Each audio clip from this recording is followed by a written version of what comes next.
யோகிராம் சுரத்குமார், ஜெயகுரு ராயா. யோகிசாமியின் அரவணைப்பில்.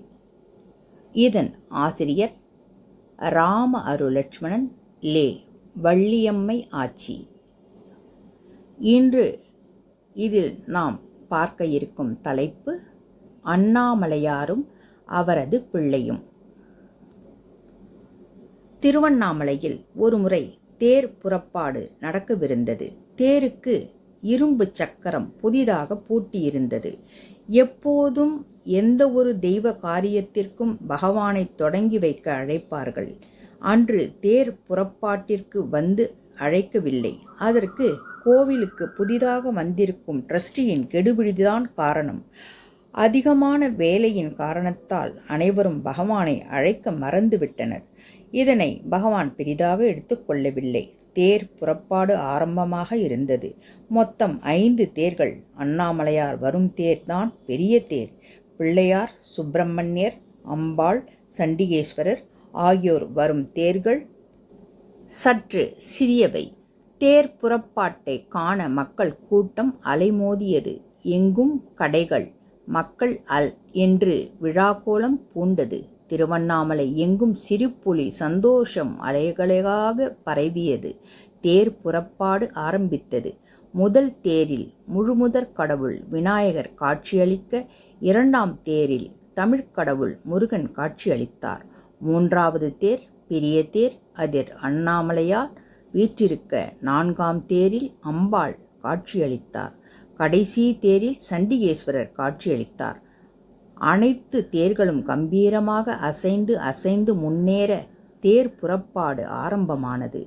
தேர் முன்னேறிச் செல்லும் அனைத்து இடங்களிலும் தேரின் அழகினை காணவும், அதில் வீற்றிருக்கும் இறைவனைக் கண்டு வணங்கவும் அத்தனை பக்தர்கள் கூடியிருந்தனர். மங்கள வாத்தியங்களும் தெய்வத்தின் திருநாம ஒலியும் எங்கும் பரவியது. தேர்கள் அனைத்தும் கீழ வீதியில் உலாவர, திருவுடல் தெருவின் திருப்பத்தில் அண்ணாமலையார் இருந்த தேரின் சக்கரம் சிக்கிக் கொண்டது. தேர் நகரவில்லை. எவ்வளவோ முயற்சி செய்து பார்த்தார்கள். ஆனால் தேரின் பெரிய சக்கரம் சற்று கூட இசைந்து கொடுக்கவில்லை. எப்போது தேர் புறப்பட்டாலும் மாலை 5 மணி அளவில் மீண்டும் கோவிலுக்கு வந்து சேர்ந்துவிடும். ஆனால் இன்றோ விண்ணில் கதிரவன் மறைந்து சந்திரனே தோன்றிவிட்டான். தேர் அந்த இடத்தை விட்டு நகர்ந்தபாடில்லை. கோயில் பொறுப்பில் உள்ளவர்கள் தேரை செய்பவர்களிடம் விஷயத்தை கூறி சரி செய்ய சொன்னார்கள். முயற்சி செய்தவர்கள் தோற்றுத்தான் போனார்கள். இரவு முழுவதும் அனைவரும் ஏதேதோ செய்து பார்த்தார்கள். அண்ணாமலையார் தன் தேரை பிடிவாதமாக அங்கேயே நிற்கச் செய்துவிட்டார். ஏன் இப்படியாயிற்று?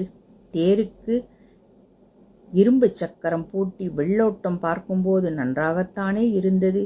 இப்போது இப்படி நின்றுவிட்டதே, என்ன ஆயிற்று என்று கோவிலில் இருக்கும் அனைவரும் குழம்ப, அனைவருக்கும் அப்போதுதான் பகவானின் நினைவு வந்தது. எப்போதும் பகவான் தானே தேர் புறப்பாட்டை தொடங்கி வைப்பார்கள். இந்த முறை அவரை அழைக்க மறந்துவிட்டோம் என்று அனைவரும் வேதனையுற்றனர். மறுநாள் காலை பகவானை காண வந்துவிட்டனர். பகவானிடம் அவர்கள் வந்து மன்னிப்பு வேண்டினர். பின்னர் பகவானிடம் விவரத்தை சொன்னார்கள்.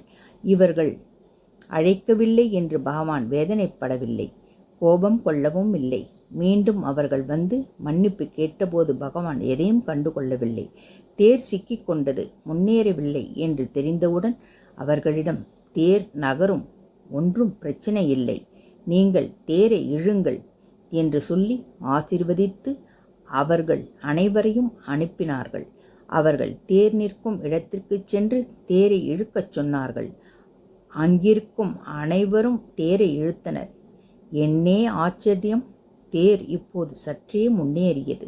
அப்பா என்று தன்னை அழைக்கும் மகனை அனைவரும் மறந்துவிட்டார்களே என்று அண்ணாமலையார் எண்ணி இப்படி பிடிவாதம் செய்தாரோ என்னவோ. அவரை மகனை பார்த்துவிட்டு வந்ததும் தன் பிடிவாதத்தை தளர்த்திவிட்டு தேரில் செல்ல அசைந்து கொடுத்து விட்டார்.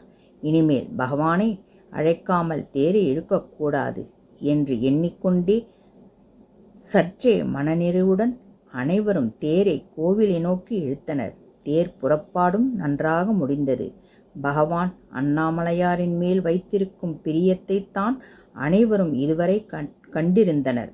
தேர் புறப்பாட்டில்தான் அண்ணாமலையார் பகவான் மேல் வைத்திருக்கும் பிரியத்தை அனைவரும் கண்டு கொண்டனர். யோகிராம் சுரத்குமார், ஜெயகுரு ராயா. பகவானின் அரவணைப்பில் அனைவரும் என்றுமே